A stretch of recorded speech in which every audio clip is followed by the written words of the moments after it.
I want to know everything there is to know about you. I am going to introduce me. You must have spotted her by now. She's always there. Don't I deserve love?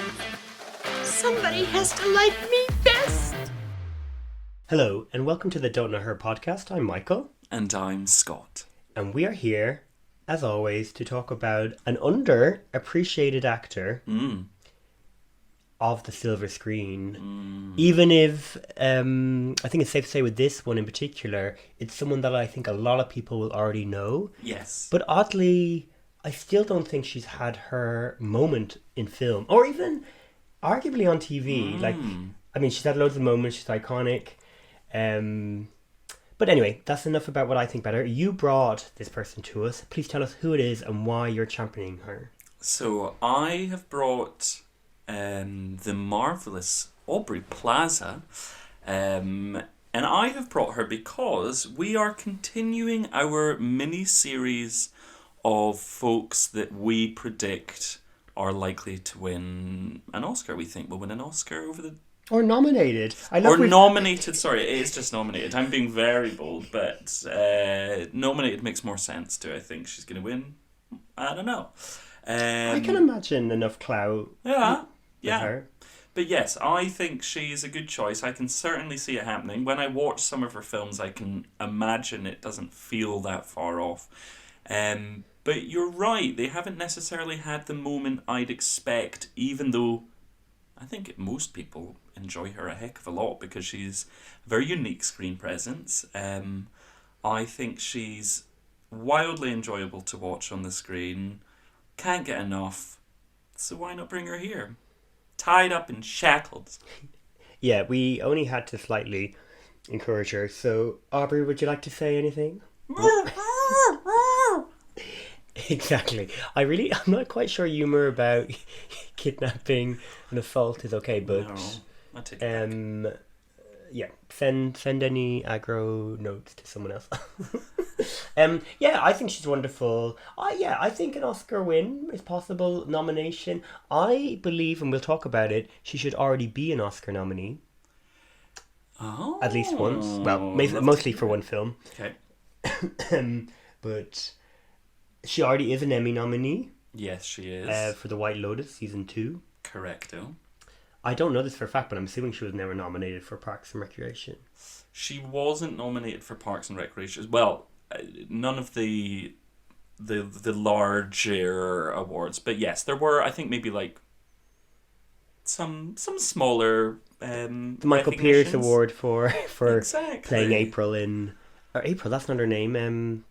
It is April. It may well be April. Oh, do you not know Parks and Rec? I've only seen one episode. Oh my god, Parks and Rec is a real joy of mine, which is one of the reasons I guess I have such a soft spot for her. Like her as this like disinterested young person in this office, like headed by Leslie Knope, played by Amy Poehler, who is so like aggressively positive, is a really interesting dynamic. And her character's journey through the seasons is really to grow into someone who is really successful, is an entrepreneur in a way, and it's just really a pleasure to watch. She has to get married to Chris Pratt and shit, but at the start it was cute, and then the more you were like, oh, he's maybe not for everybody, not for the liberal-minded. Or he's just turned into a prototype of any other attractive man. They're my thoughts on Chris Pratt. So back to Aubrey. Yeah, when would you have first known who she was? I first knew her from... What was it? Because I don't think it was any of the TV. I'm going to guess something like Life After Beth. Is that what it was called? The zombie movie, which I saw at the cinema.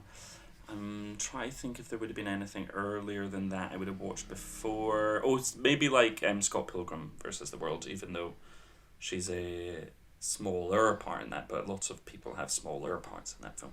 But it's certainly, to my knowledge, I would say it was probably something like Life After Beth. Amazing. What about... Well, no, yours was Parks and Recreation. Well, same. Yeah, and I would be watching films with her in it just because she's in them. Cool. Yeah, I mean, that's exactly it. I do that as well now. And in prepping for this one, got to watch some films I've had on a list for a while. And I'm now so glad I've seen them. So I will continue on my Aubrey journey even after we wrap this shit up. And we let her go. Yes. I'll ask her for her own personal recommendations then. She'd like that. I'd love to know what she'd recommend. I just don't feel she'd give you a straight response. I think that's half the pleasure of her as a personality. Yes. Which is a big part actually about my enjoyment of her. So for instance, like in Ingrid Goes West, which I'm sure we'll talk about, a film where she plays a woman obsessed with another person, who in the film is played by Elizabeth Olsen. Like, she turns up to the red carpet, kind of in character, but as Aubrey Plaza being obsessed with Elizabeth Olsen. And that is fun. I love that shit. I just think she's so funny. Or when she was hosting the Independent Spirit Awards, she had like all her jokes, her humour. There's just something about her I just find irresistible. Yes, she's a great time. And in so many of her films, she is irresistible. This is a good one. I'm glad we got to do Aubrey, so thank you. And I think this being a prediction of mine, I'm going to say feels more likely than your first one that we did. Oh my god, it's not a competition. It kind of is. Okay. Well, we haven't set rules for anything. But, sure. Boring. I mean, I would hope we're all winners. We'd all be winners, whether Adil Akhtar or Aubrey Plaza or whoever's coming up would be nominees.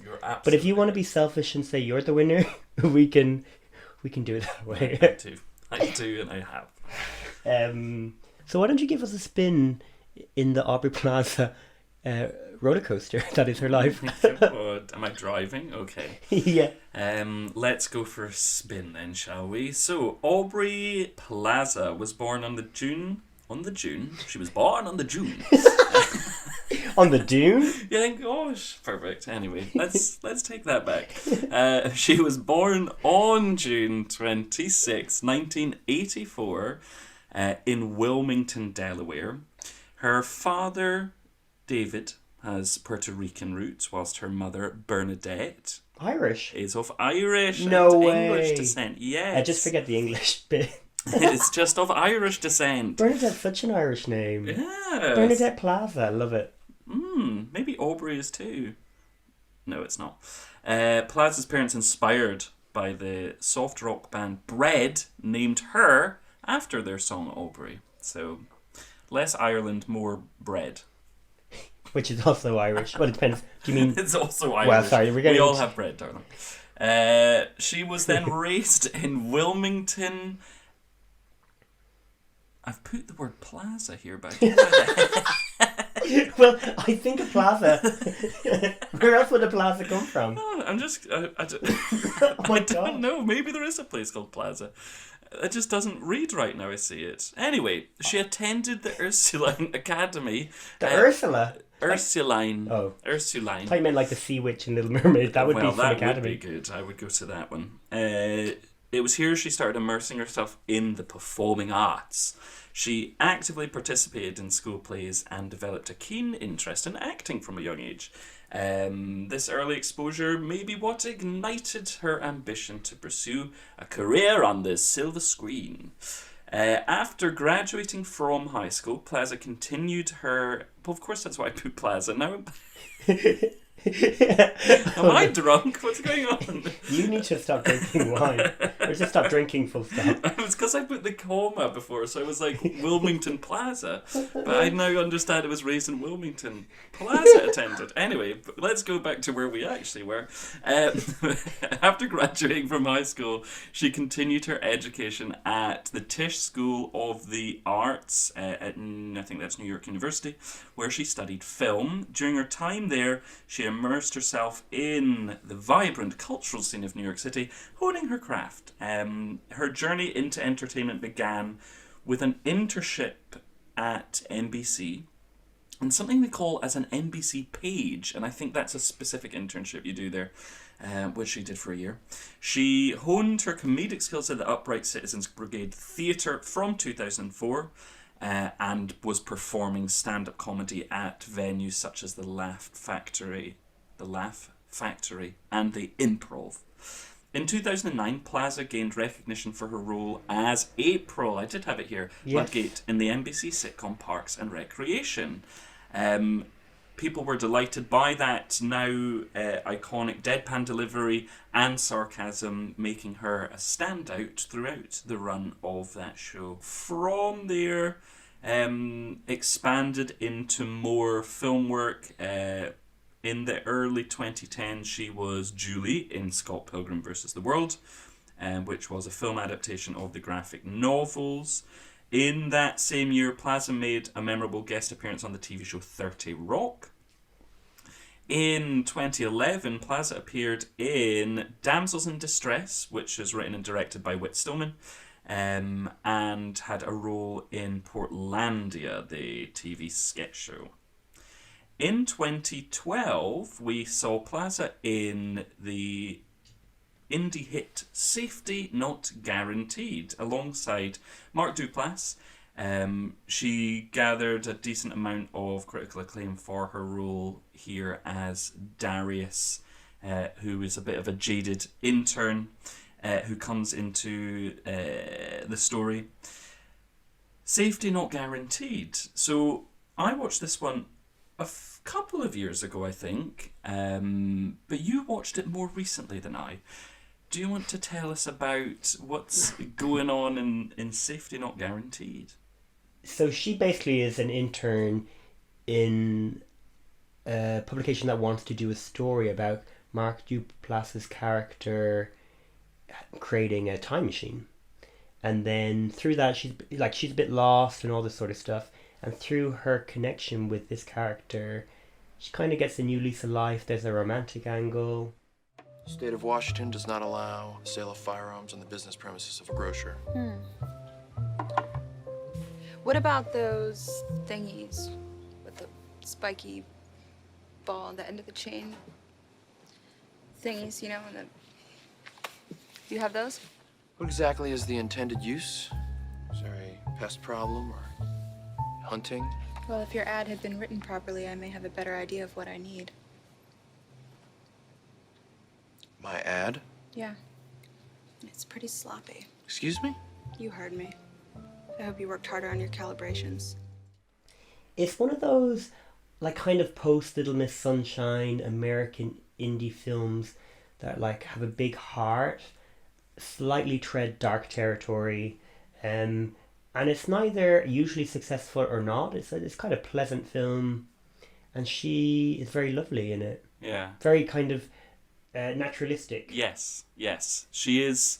I think she's quite different here than we've then maybe come to see from her in a lot of, especially film work thereafter, which I think is often more broad, perhaps, than certainly what we're getting here. But yeah, I remember being really charmed by it. I guess it feels very indie in its sensibilities, but in a good way, in a way that we maybe don't always see. It feels a very Sundance type film, for sure. But yeah, it's a good one. I would recommend it. And a fairly important moment, I think, in her early film career. In 2013, she voiced the character of Claire Wheeler in Pixar's Monsters University, as well as starring in the teen sex comedy The To-Do List, alongside Bill Hader's in there. Rachel Bilson of the OC fame is in there. I watched this one actually and thought it was really fun. I mean, it's very conventional in the ways of these sort of teen sex comedies, but because it's seen from a female perspective and she's a very kind of dorky particular person, I think it is quite fun to see her trying to tick off all of these sexual acts before she makes her way to university. And the means in which she tries to tick them off is amusing. So I certainly enjoyed The To-Do List, even though it's had very mixed response when it came out. But I reckon it probably stands up in a genre that is maybe otherwise cluttered with some questionable movies. Same year, we have her in The Necessary Death of Charlie Countryman and About Alex. In 2014, this is where we have her in Life After Beth, which was directed by her now husband Jeff Baena, about a young man's recently deceased girlfriend coming back from the dead, so a sort of odd zombie romance situation, which she is very, very good in and very funny, and kind of the broad side that we've come to know from Aubrey. She also voiced Grumpy Cat in Grumpy Cat's Worst Christmas Ever. And also films such as Playing It Cool and Dirty Grandpa, which I think was her one occasion where she had a brush with the Razzies and got a nomination for that film, which has been pretty universally panned since its release. In 2016, we have Plaza starring in Mike and Dave Need Wedding Dates alongside Zac Efron, Anna Kendrick, and Adam Devine. And very pleasant. I find her in this sort of like American comedy trying to be kind of aware of its history of that genre and be pleasant, kind of escapist, but I then very rarely remember it. I also fancy Zac Efron. Well, so hey, fair enough. Plenty of reasons to watch it then. And like Anna Kendrick. I don't want to objectify men. No, that would be terrible. Okay, 2017 we have Plaza in The Little Hours, a comedy film based on the Decameron, which sees her as nun in a sort of black comedy. Am I right in saying it's about a man coming to no? Yeah, no, it is. It's like this sexual awakening in a way. It's just like a silly, farcical thing, and someone who's grown up with a Catholic kind of upbringing, I thoroughly enjoy that sort of tone and humour and silliness, and just even seeing Aubrey Plaza and Alison Brie in habits running around. Yes, it's just something really enjoyable. And John C. Reilly's in it as, is he like a cardinal or something, or maybe he's just a priest? But anyway, it's a good time. Like, I'd rewatch that for sure. Did he just smile at you? I don't know. Why is he smiling? Who is that? I don't know. Wait, who the fuck are you? Who are you? Who are you? Fernanda, stop! He's an intruder. I don't know who the fuck he is. Let me get Mother Maria. Fine, go. Okay, it is, I think, the one on here that I haven't yet seen that I feel most excited to actually give a go to if I get a chance. It might be highly offensive and I just can't remember that part, but I think it's good fun. Yeah, no, I'm not. I don't feel like I've ever read anything to that effect, so let's hope it's not, and it might be an Pope enjoyable... Francis loves it. Well, perfect. What Pope Francis loves. And her name's Fernanda in it. Fernanda. Well, then all the more reasons to say it, right? Okay, but this same year we have a biggie. We see Aubrey in Ingrid Goes West. For this, we see a lot of attention for Aubrey, where she's playing a, what would you say, social media obsessed individual who has obviously got a lot of strange things going on in her life, has stalker tendencies towards others. We see an altercation with somebody at the beginning, and then she diverts her attention to someone else, and it is Elizabeth Olsen's character that she then sets her sights on, who is a kind of fair wannabe but rising in the ranks influencer type, who takes photographs of things looking in a very sort of generic and obvious way. But so popular but for doing it. Yes. And she weasels her way into her life, and we then enjoy the consequences of that relationship flourishing and then falling apart again. She was nominated for the Indie Spirit Award for this. I think she's absolutely amazing in Ingrid Goes West. It plays into what we know from her, but she just does it so well. It is this deadpan, kind of vacant thing that she can sometimes do. Like, you believe that she is away somewhere else, away with the fairies, whatever it might be, living in some strange kind of fantasy world where she can approach these people and turn them into her friends, and in cases she seems to make it work. But it's weirdly believable because of how she plays it, but it is so funny and chaotic, and it's sometimes quite unnerving, just because she has a sort of jagged, tense presence as well, and just someone, if they were lurking around corner behind a door, you would be frightened. You know, I'm actually meeting a friend for lunch here. Have you seen her? Oh yeah, Taylor Sloan. Yeah. She comes in all the time. I know. She was actually here like an hour ago. Yeah. You said you're meeting her for lunch, or? Oh, God, I must have gotten the time wrong. So stupid. Do you remember what she ordered? Yeah, she's both like aspirational to the people that she meets, and you believe it, but as you say, she's absolutely frightening because she is unhinged and she can't see what's wrong with her behavior. Because it's funny, when you were describing her, I just almost describe her as like a lot of people that I know that are kind of consuming social media to the point where their personality is social media. And I think that's I think why this film wasn't that successful and still hasn't become like a cult film, is I think it's too close to the bone of the audience that it actually is aiming at. It's a reflection on our society in a very true, but let's say unflattering way of like, because both Elizabeth Olsen, who is consumed by social media too, is like believes she has the, you know, she's the better one and all this.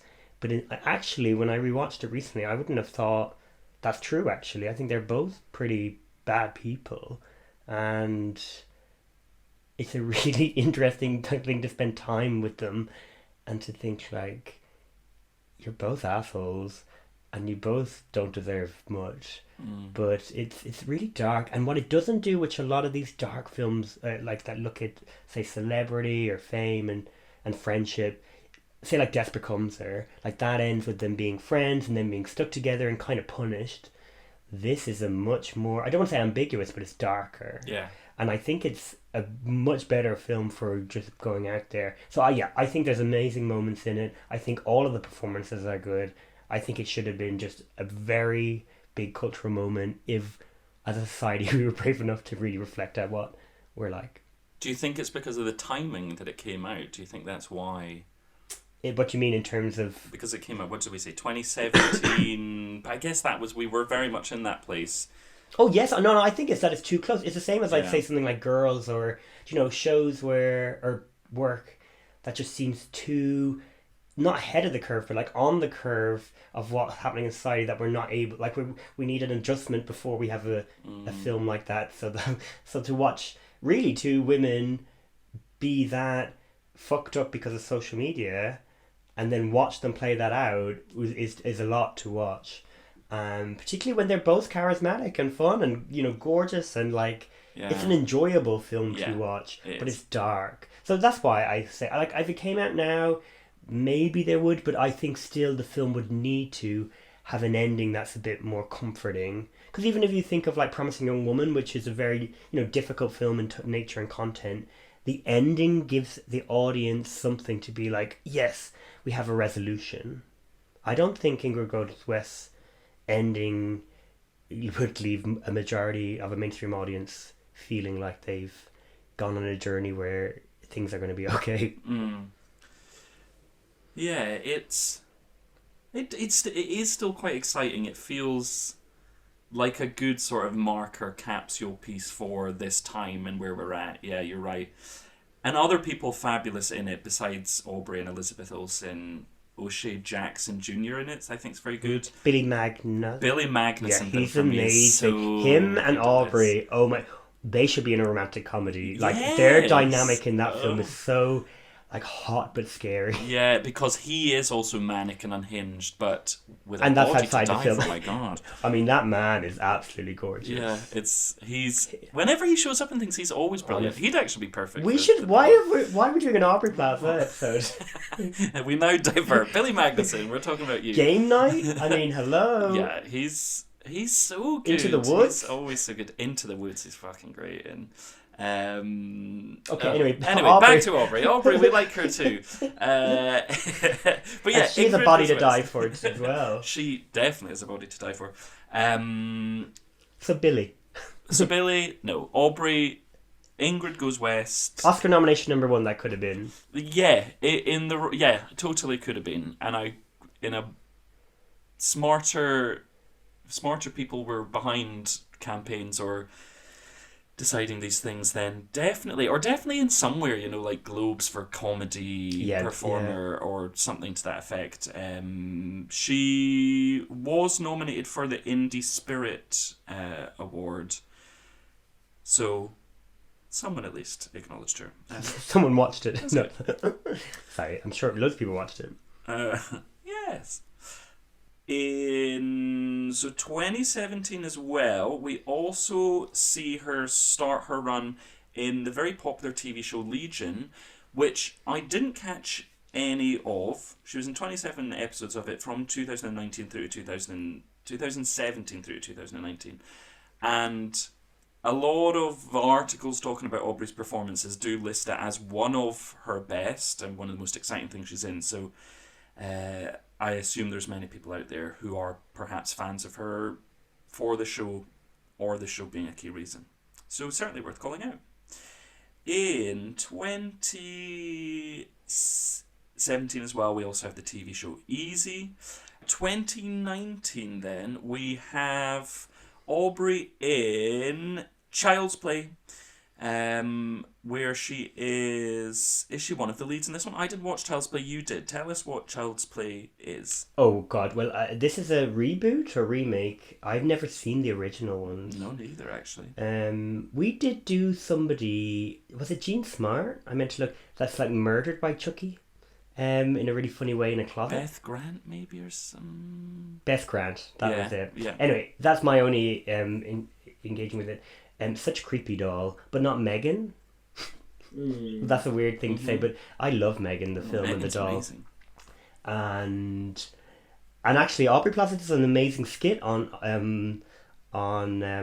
what's her chops, on Megan in SNL. It's one of the few SNL skits of the last few years I've watched a lot. You know when Megan goes to a gay bar, and Megan has like a friend. Oh yes.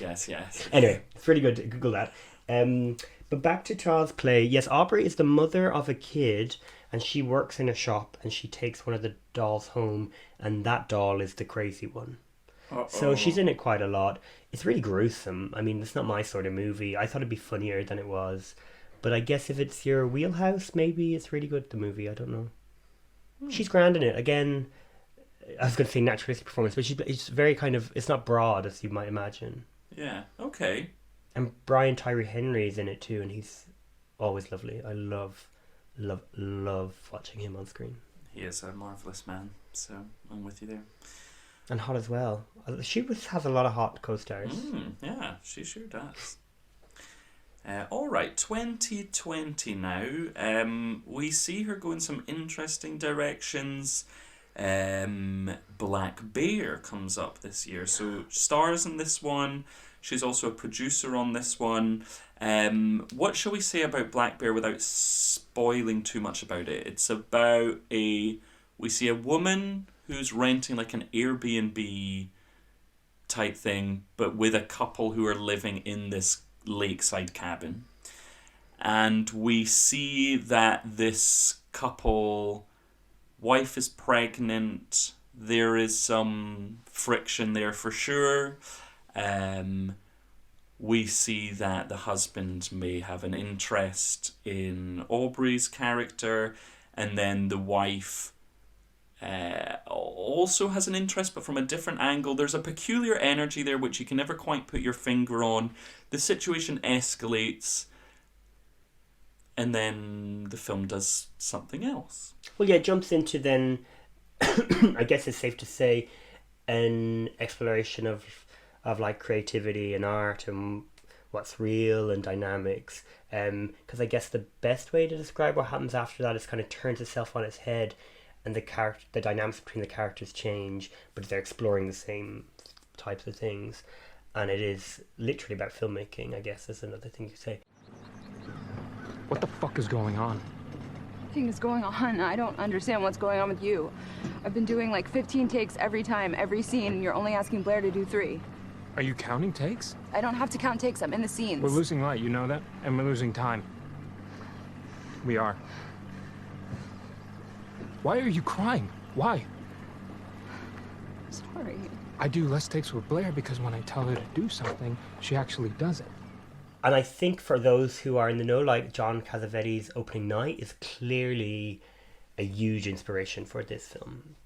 I raved the first time I saw this film. I'm pretty certain I saw it in the cinema, unless it came out during COVID. But I was like so into this movie. Rewatching it, I really was less so. I do think it's really exciting and intense, and the conflict is interesting. But because the way it like jumps into to a new setup, it kind of robs the film of the opportunity to really explore those characters.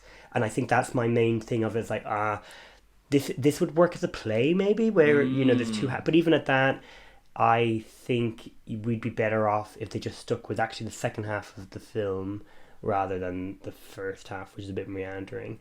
But having said all of that, I think Aubrey Plaza is incredible in this film. She is really fucking good here. This was my first time watching it. I hear what you're saying. I had a really good time watching it. So maybe there is something about the formal nature of the film is interesting, and it catches you in a way, and it will make you think and makes you kind of go, and has that kind of like, oh, I see what you're doing, ha ha ha, like it. But I can imagine then on reflection, I'm not sure how well perhaps the women are served in it. I don't know necessarily what it's trying to say in terms of what it does to the female characters and what the arc looks like for them, but I did have a lot of fun watching it, and the main reason is she's so good. She's so good at playing a few versions of a character. We get to see her take on a lot and be mysterious in a way that she is unparalleled at, because it's a real specific energy that she brings, and it's absolutely perfect here. It's sexy, it's odd, it's kind of cunning. There's a fox-like nature to how she enters the picture, so to speak. And just really great, I don't know, just imagery, like her sat on this lakeside and stuff, I think, just looking out, and how it kind of returns to this moment, the cyclical side of it, and how she works with it. I really enjoyed it. I had such a good time watching it. I thought it was like a fun ride and playful and interesting. I have some reservations that I think would come out if I was to watch again, knowing how the film pans out. But she's amazing. Christopher Abbott is also terrific, and he's all right on the eye. That's so attractive. And we must. What is the other? It is a shame. Yes, the third character in this sort of trio is underserved. I think the problem, like you already brought up, is Christopher Abbott's character is the one to have power in all the dynamics. Yes. And the way that's explored is just repeating the same beat again and again and again, to me anyway. But at least it gives Aubrey Plaza the opportunity to go fully Gina Rowlands and fully explore such a disturbed sort of corner that this character's been pushed into. Yeah.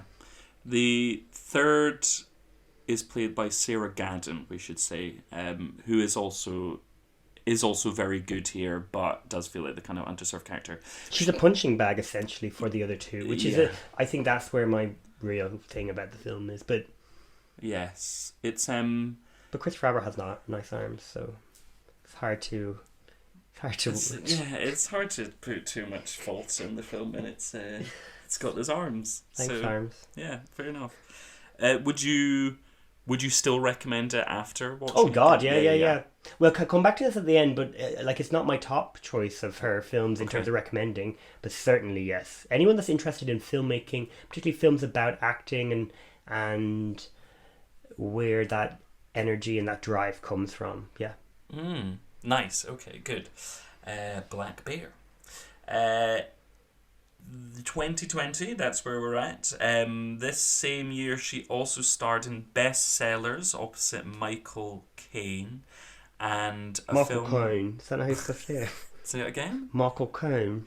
I think work on it. She was also in a film called Spin Me Round. This is the one where it's like a holiday set romance novel type. Again, I have no memory. I love Alison Brie and this random shit. But yeah, she goes on a cooking course in Italy and lives her dream. Sounds perfect. And Aubrey Plaza's there. Honestly, it's an amazing movie, but my details of it are totally gone out of my head because I just probably was drinking watching it, and sounds great. Friday night, It was lovely, actually, that memory, but I can't tell you the story. Okay, well, maybe I'll have to give it a go to and see if it's one to recommend or not. I'm thinking not, if it's slipped you so much. She also that same year gave us the Christmas gift of her presence in Clea Duvall's Happiest Season. Now, this is the lesbian rom-com. Oh, yes, yeah. a Christmas rom-com. Yeah, I'm just wondering how funny it is. No, but I don't mean that in a bad way. I really enjoyed this film. Oh, do you? Yeah. Did we do it when we did Mary Steenburgen? We have never done Mary. No, we did it for Victor Garber. So we maybe don't need to touch on it. Oh my God! Too much, but for her, yeah. it's very important. So anyway, lesbian rom-com set at Christmas. One of the couple is played by Kristen Stewart, and the other is played by Mackenzie Davis or something. Yes, exactly.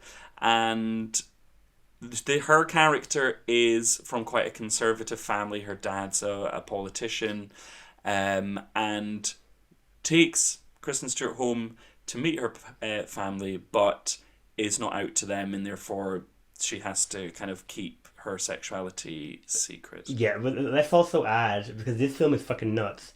So if that's not bad enough to be like, stay in the closet or go back in the closet, for me, also Kristen Stewart's family died at Christmas, so it's a particularly vulnerable time for her.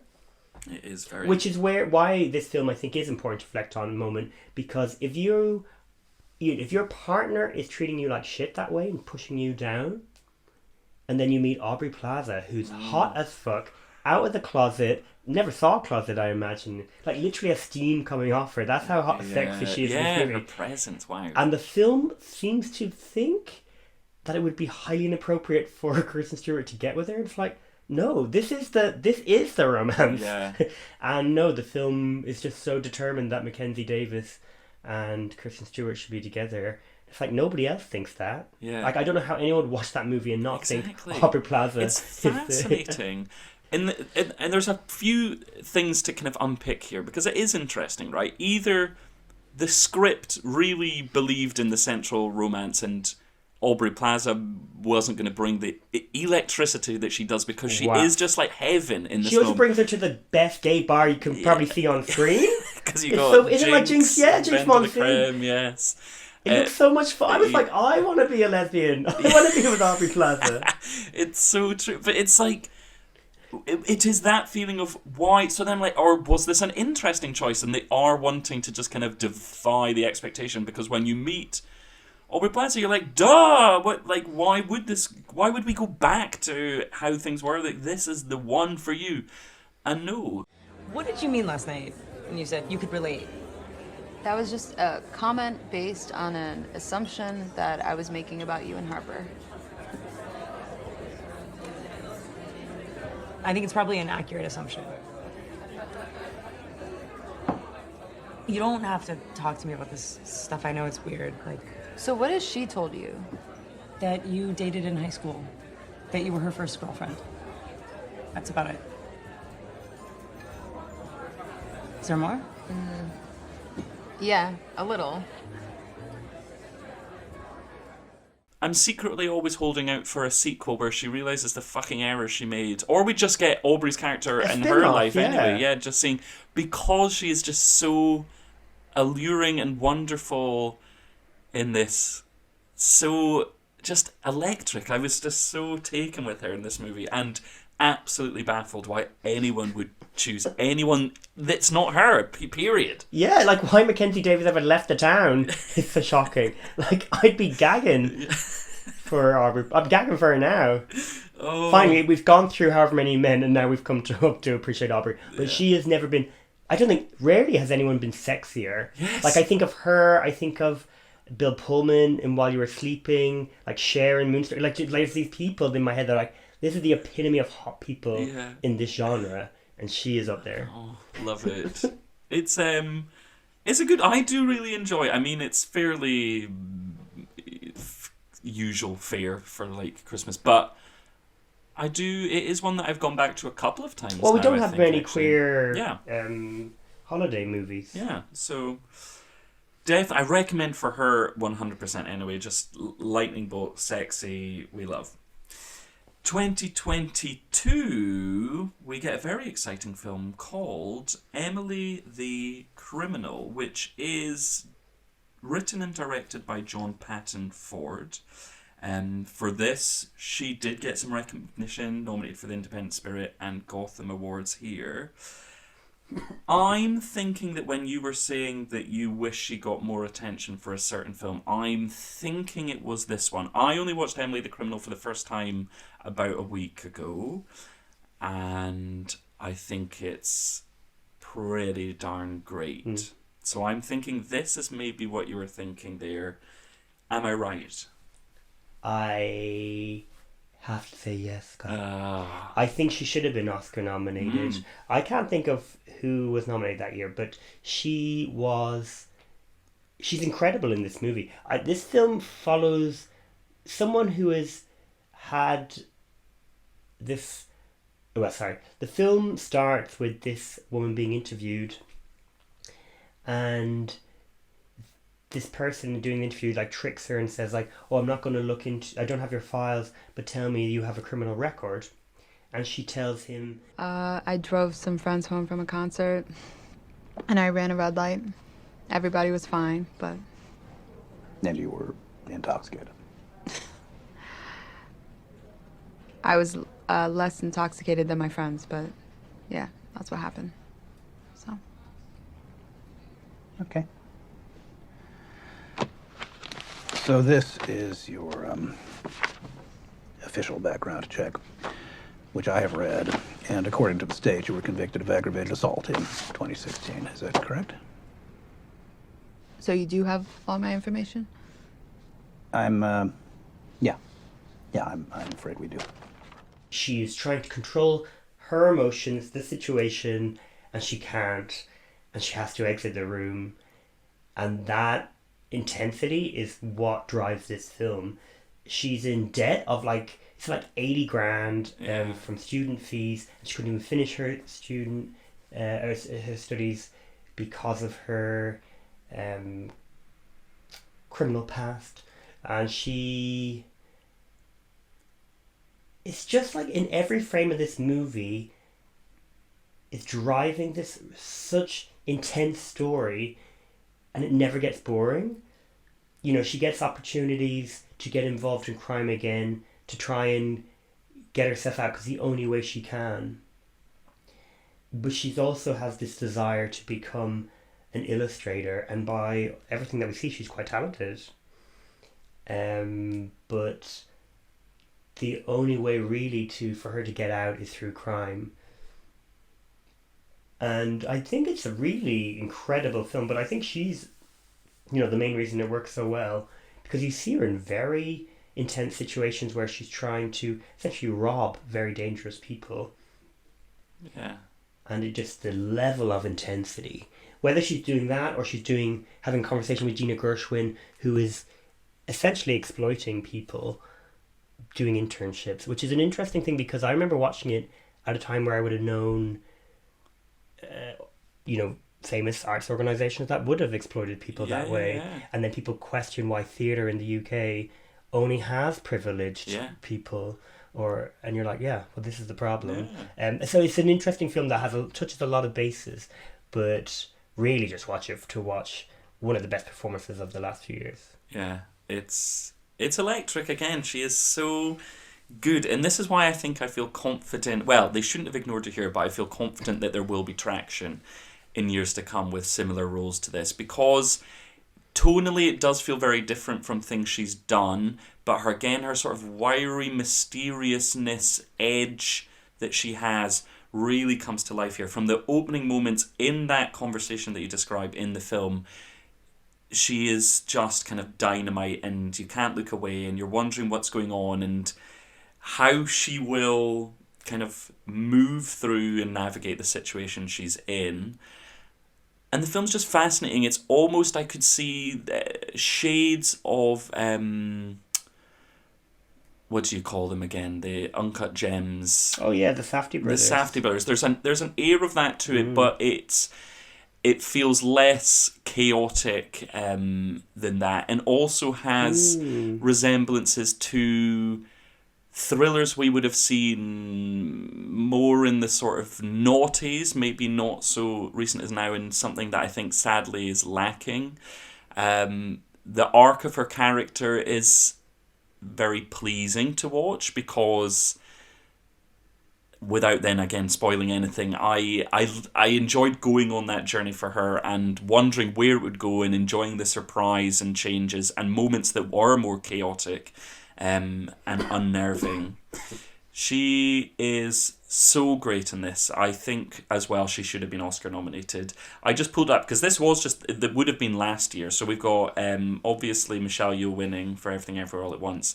We also have Cate Blanchett in Tar, Ana de Armas for Blonde, Michelle Williams for The Fabelmans, and Andrea Riseborough for To Leslie. So for me, she could have easily... She's definitely third in that list for me. Yeah. So... Or at least, well, yeah. Yeah. Yeah, I would agree, I think. I would put her in I there. like them all. I've no problem. But yeah, if only, what's her name, Frances Fisher, watched Emily the Criminal, she could have got a nomination for Aubrey Plaza. Oh, why do you think she didn't watch Emily the Criminal? Because she's racist. That bitch only watches white British women do American accents. Sorry, I don't know what... When we do our Frances Fisher episode, because she's never been Oscar nominated, and she's been in 2 Oscar Best Picture winners, Unforgiven and Titanic. Yes. She plays the mother in Titanic, by the way. Yeah. Anyway, this is such an in-joke, but yes, Frances Fisher, Aubrey's Emily the Criminal's coming for you. You'd be frightened if she turned up at your door, Emily the Criminal. You'd be scared. Yes, but it is these moments, and this is why she's so great, because of the shades that Aubrey brings to it. She finds herself in a situation where she is then becoming a criminal and being part of this sort of underground operation that's stealing things, selling them on. And she gets herself into a situation that is really scary. Yeah. People track her down, and you're like, shit, she's so vulnerable. But how she flips it is, I think, in other hands wouldn't have felt as believable. But with her, you are like, oh, I could see this. You are actually... Like this frantic, confident energy, but also no real fucks if she doesn't succeed. Yeah. It's just driven by adrenaline. Yeah. The other thing I actually say about this, because I think a film like this is a female character... going through this, she's vulnerable, and there's a romantic story in it. I think this is one of the better examples of having a romance. Yeah. Because Theo Rossi, who plays it, that character is so fascinating and layered, and also reveals to be vulnerable in their own way, and that becomes part of her story. And their romance is led not just in like a simple way of like, oh, we need a romantic element to this, but really does reveal more to the story and the characters. And again, he's an incredibly attractive man, so if you have him in, I'd be trying to have my way with him, even if you thought he might literally kill you. Well, yes, that's all very true, actually. I didn't think so much about the romantic element, but actually why it is so effective, and I agree, I think it is super effective in the film, because it serves the film rather than deterring from what's actually going on. So yeah, Emily the Criminal, definitely I recommend. I think it's terrific. She's absolutely bro. Alright, the same year we see Plaza expanding her presence on TV with a role in the 2nd season of the HBO Mike White-helmed series The White Lotus. So in this series 2, Aubrey portrays Harper. So she is a lawyer who's on holiday in Sicily at the White Lotus Hotel with her husband Ethan, who's played by the also very attractive Will Sharp. She needs to, I don't know what it is about her, but I associate She's her attractive. with her being hot herself. But oh my lord, yeah. Yeah. What a body! But that is what a body. Talking about bodies of the leading men in her films. Yeah. And he's also a terrific filmmaker and actor. Yes. Good. So this series saw her get a nomination for... She got an Emmy nomination, she got a Golden Globe nomination. And she lost to Jennifer Coolidge, right? Yes, exactly. So, hey, that's okay. Which makes sense, yeah. Yeah, but she is... I think she's bringing something familiar here, but in the best way. Like, she does it so well. I mean, The White Lotus, especially Series 2, is just dynamite. Yeah. It's great. They're also... This is it, like, that's a real ensemble. And that's what's great about Aubrey Plaza as well. Like, all of these films we talked about and TV shows, she may shine, but she shines with everyone else and because of everyone else too. Like Megan Fahey, who she has a lot of scenes with in The White Lotus, is incredible. Like, that's the more interesting character in a way of a very placid, happy housewife. Yeah. I think she's a housewife anyway, but has children, does all the normal things compared to Aubrey Plaza, who thinks she's living this liberal, independent life, but who is happier, and that dynamic is fascinating. Yeah. Oh, it's great. If anyone hasn't and they both get to sleep with jokes with hot men. Well, this is also true. Sorry, this is a different podcast today. It's very... I mean, there's a theme that's running throughout it, but I mean, we've got the hots for everyone, including our leading star here. But yeah, White Lotus, if you haven't seen it, where have you been? And get to it, basically, because I haven't met anyone who hasn't had the best time watching The White Lotus. I have an ex who wouldn't watch it. Oh. Then I take it back. But that's why he's an ex, I guess. Well, sometimes we have to do these things. 2023, though, brings a run-in with you and Aubrey. That makes it sound like there was an incident. With me? She makes her stage debut off-Broadway in the revival of John Patrick Shanley's Danny and the Deep Blue Sea. I thought you were making a joke because I can't say Hugh Grant. Because she's also in that Operation Mincemeat, or whatever it's called. So yes, I saw Aubrey Plaza on stage in Danny and the Deep Blue Sea. And the Deep Blue Sea. And I was in New York. And my memory of this is, again, Christopher Abbott has nice arms, and the performance, it's not a very good play. Okay. And the performances weren't very good, and you could tell that you would know. Like, I mean, I'm not used to American audiences in theatre, but they all stood up to applaud, and like just for a few seconds, and then straight away were like, God, that was shit. Oh, really? Well, they didn't say shit, but it was pretty poor reception. It's very short, but yeah, the accent, I was obsessed. It was full on like New York kind of way, and she's screaming, "What are you doing over there, Danny?" Sorry, that accent is not what she sounded like. Also, probably not far off. My God. Anyway, I had the best time because I want something to... mediocre is the most boring thing you could be. So this was certainly not mediocre. Okay, it was perfect. bad. Well, good. And yeah, Chris Rabber had his arms out the whole time. So well, hey, then definitely worth the price of admission. But then this is also when she was living in Patti LuPone's house. Yeah, I think that on Instagram actually today or the other day, she was sharing like Patti LuPone's going on tour, and Aubrey Plaza reshared it on her Instagram. Oh my God! And I was like, this. So I just love this friendship. Yeah, what the heck is going on? I'm obsessed. To be a fly on the wall, my goodness, I would have absolutely loved it. Honey, I'm home. Like, what the heck's going on? Yeah, Aubrey Plaza trying to be quiet, not wanting Patty's attention. Oh yeah, it's creeping around to not wake her. You up? Yeah. Hello. No, to be honest, I think they both would be like that. Yeah, bouncing off the walls. Jesus. Oh wow, I would love it. And then that's sort of bringing us up to dates. Wait. You have still... We've not talked... And we'll talk very briefly, but I think it's interesting to talk about Operation Fortune or whatever it's called. Of course. Only because she's trying really hard to be in an action film. And isn't it Guy Ritchie? It is a Guy Ritchie, yeah. So I did watch this. It's not very good. And she's not great in it.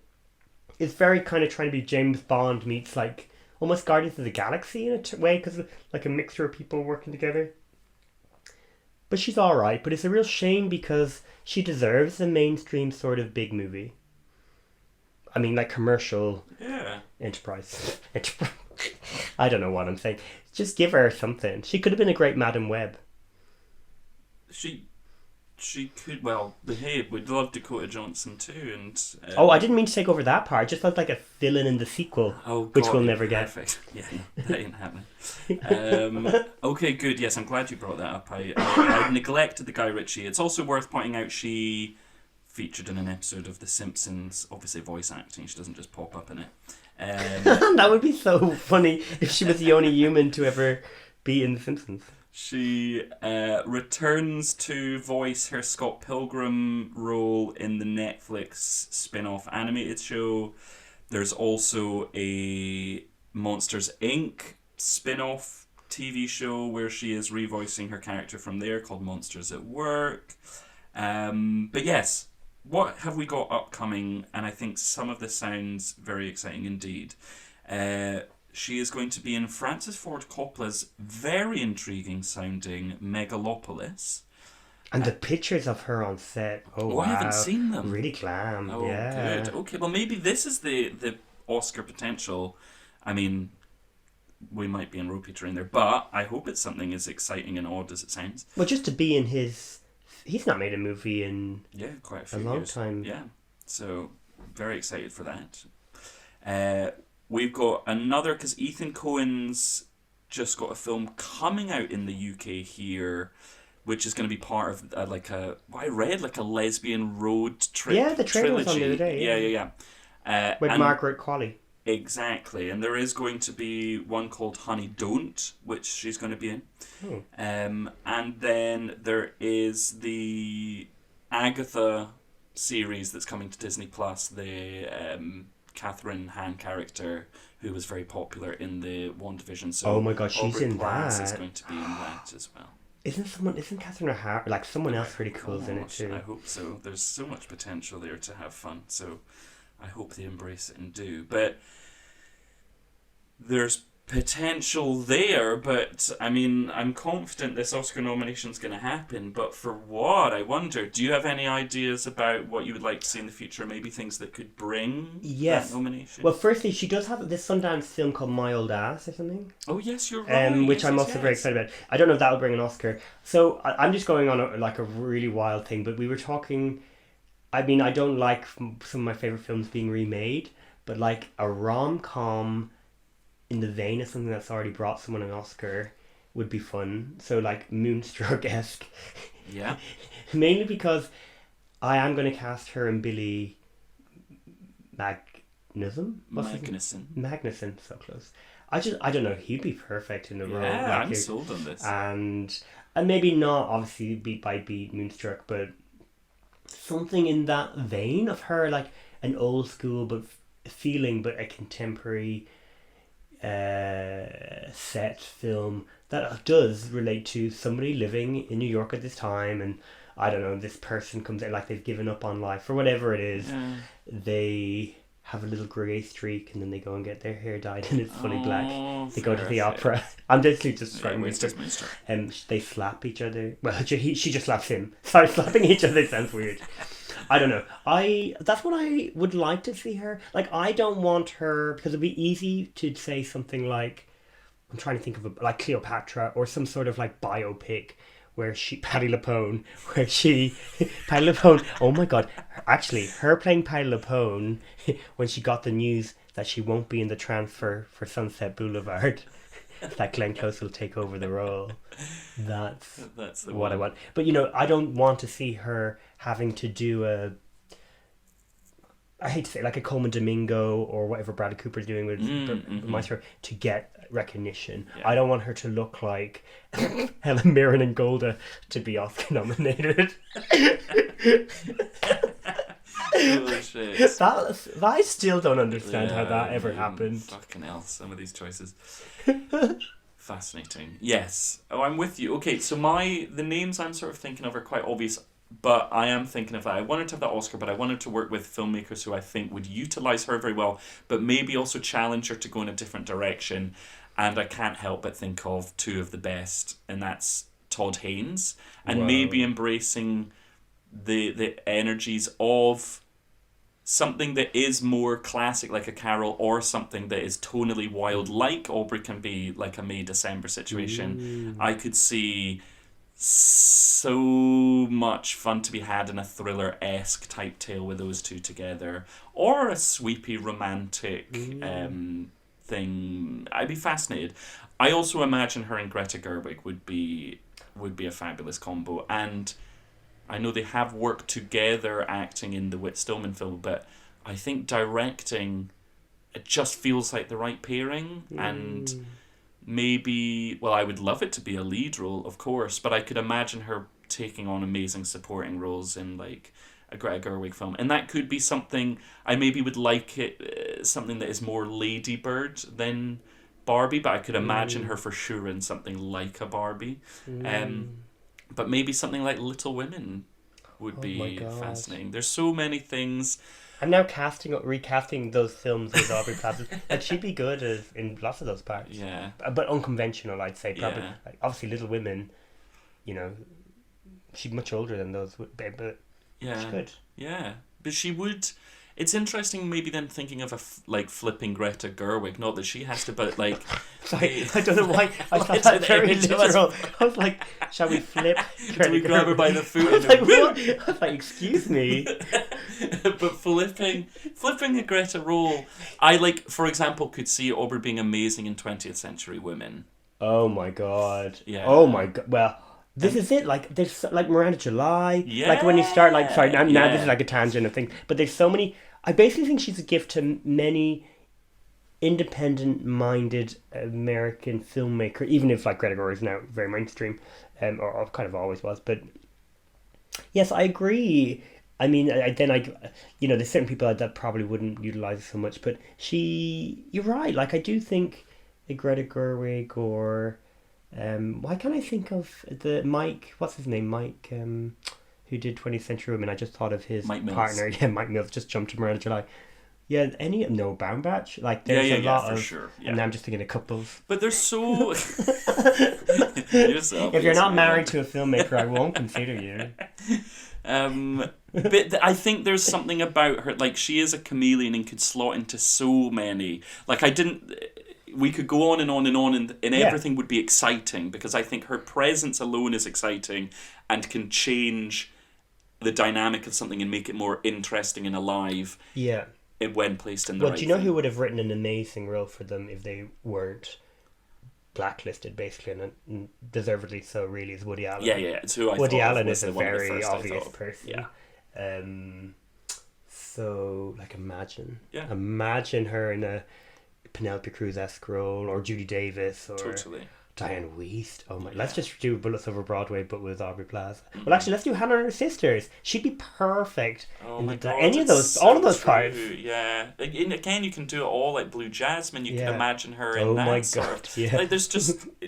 I can see you, Erica. She'd deliver that line absolutely insanely. Actually, now we're just going to cast her in everything. But any Kate Blanchett film. Yeah, it does. In A Talented Mr. Ripley is all of the parts. Oh my god, all of them. Oh my god, a one-woman Talented Mr. Ripley, please. Well, we have fucking Sarah Snook doing one woman. Yes, take it to Oscar the West Wilde. End. Let's go.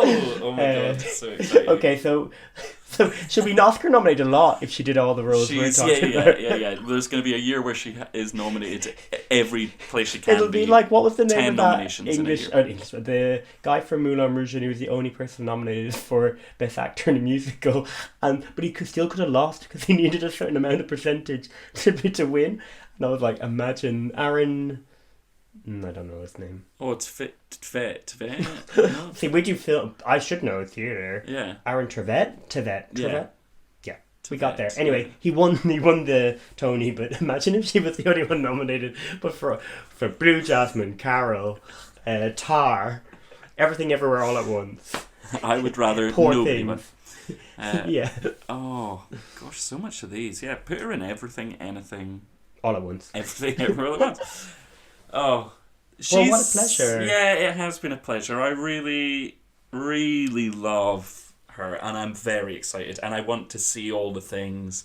I feel like she is going to get only more exciting, and also I think with age we'll get really exciting stuff from her too. So there's lots to be excited about. But thank you for joining me on the Aubrey adventure. If you were to recommend one of these films Ingrid Goes West. Ingrid Goes West. And then Emily the Criminal. They're very close together. What about you? I think Emily the Criminal, if I'm to pick one. But yeah, probably otherwise Ingrid Goes West. And Black Bear for something interesting. But yeah, the other two are more exciting and fun in very different ways for me. Good ones. Amazing. All right. Well, if people want to get in touch with us, is that something we'll allow? No. Yes, and you can find us on Instagram and X at don'tknowher_pod, and you can send us an email at don'tknowherpod@gmail.com. And yeah, please do rate, review us. It really helps people find us. And let us know if there's anyone you'd like us to focus on. And yeah, thank you as always for listening. Yes, thank you. Yeah, if there's anyone you think will be nominated for an Oscar, I would be fascinated to hear that too. Who hasn't? Because if we hear Kate Winslet or Meryl Streep, sake. we know. Not interested in that. Or Glenn Close, we know. We know that. Give up! She'll get her honorary soon. Yeah, exactly. But touch wood, honestly, if she died before that. Okay, touch wood. Because what if she died before this goes out? Oh my gosh, that's terrible. What an awful thing to say. Well, until next time, Scott, thank you so much. Thank you so much. And wherever you are listening, thank you so much. And have a lovely day. Bye. Goodbye.